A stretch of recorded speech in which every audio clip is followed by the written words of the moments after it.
Hello and welcome back to Newsmax Now. I'm John Bachman. We've been covering the takedown of Qasem Soleimani, and we showed you video of tens of thousands of people in the streets of Tehran said to be mourning their fallen hero. Meantime, 50 people were killed and more than 200 injured during a stampede at that funeral. Now, again, this is just one of the consequences of this. We've seen these people in the streets here, but what is really going on in the streets of Tehran? An op-ed in the Washington Post says, "Don't be fooled." Masih A.Nejad, an Iranian national, a journalist living in the U.S., says this is all fake news, these funeral processions that we're seeing. She maintains contact with fellow Iranians back home, and she says this, quote, "Some Iranians have compared the funeral services of Soleimani to those held for Nazi leader Reinhard Heydrich, the butcher of Prague, killed by Allied agents during World War II. Soleimani has killed thousands, many students and pro-democracy protesters in Iran and elsewhere. He was not beloved by all." For a look at the Iranian propaganda machine inside the country and out, let's bring in our panel for this. Ambassador James Woolsey and Amir Fakhrivar, Iranian National Senate Chairman, the Iranian National Congress. Jim, Amir, great to have you back with us. Good to be. Thank you, John. All right, so Amir, A.Nejad says this is all an illusion, what we've seen. The Iranian state media is pushing out this narrative, millions of people in the street mourning their lion-hearted hero. But what really is the truth? What is the breakdown among the Iranian population? What percentage, hates Qasem Soleimani, and they hate the regime? Well, they have a word, I won't say just right, tahiyya, which means lying to infidels, and it's sort of recommended. I think this is like disinformation, which the Russians call their big, very long-term lies. This is entirely false. One of the things is that it doesn't take into consideration the ideas of the Sunnis and Anwar and Kurds and others who are not happy with the Iranian side of things. And I think it's really come to also be a way in which they can deflect the need to explain anything. They just lie more and more and more. Amir, A.Nejad also said this about these funeral processions. Without a doubt, Soleimani had support among hardliners and regime loyalists, but the regime is not taking any chances. In the city of Aves, there were large numbers of people who turned out to mourn Soleimani. The government also forced students and officials to attend. They provided free transportation and ordered shops to be shut down. What do you think the attendance of the funeral would have been had the government not forced people to go? Well, probably 10 people could go there, his family members and Supreme Leader all crying together. But James used the word taqiyya. Let me use the word disinformation. It's disinformation and misinformation campaign, propaganda, Marxist propaganda campaign by the regime, which we have been experiencing for last 40 years in Iran. All the time, they with this campaign, regime has two goals, two major goals.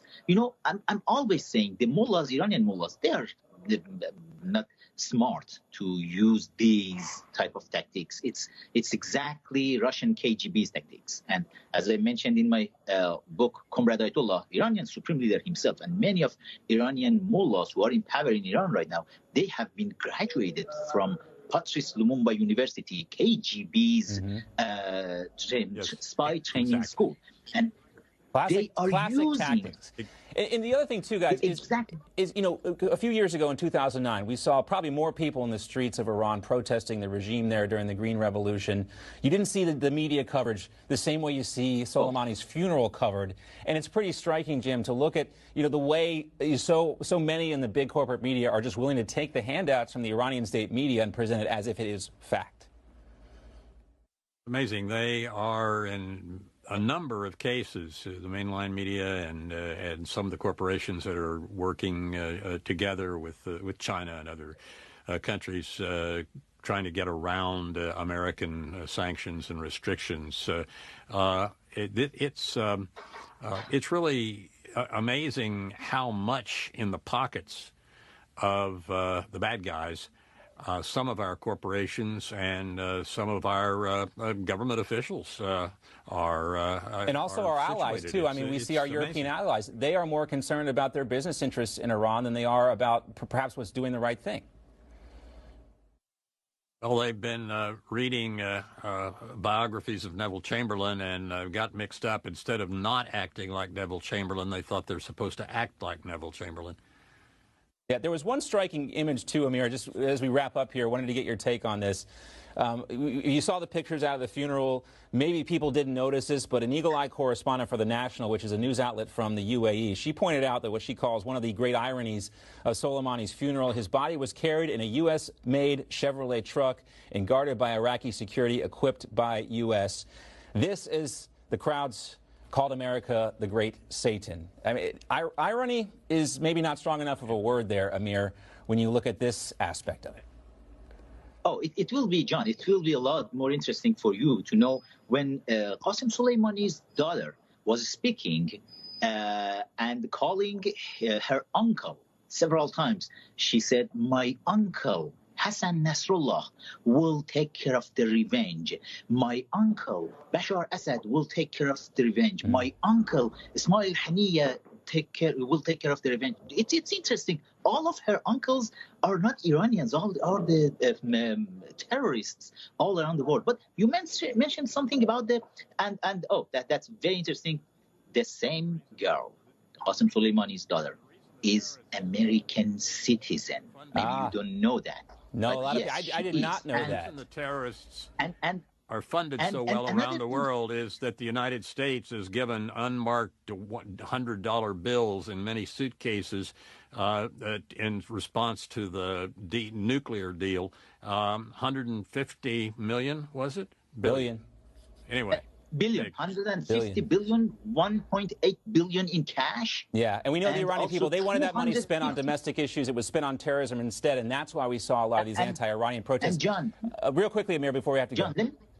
Let me mention 2,500 green cards the Obama administration gave to Zarif. Iranian government said, use it for whoever you want to use. And just the last point about the media, Iranian regime could orchestrate, and Qasem Soleimani was in charge of that, to have some representative in every single medias in Western communities. Probably just the Fox News and Newsmax, you don't have any representative from them. But every single media, they have regime's representative as their journalists to just make sure these type of situation will have the type of cover regime likes. So that's why we have to keep an eagle eye out for some of this stuff and watch out for propaganda. And we encourage everybody to check out that op-ed in the Washington Post. Thank you both, Ambassador James Woolsey and Amir Fakhrivar. Until next time, gentlemen. Thank you. All right, stay with us. More Newsmax now, right after this.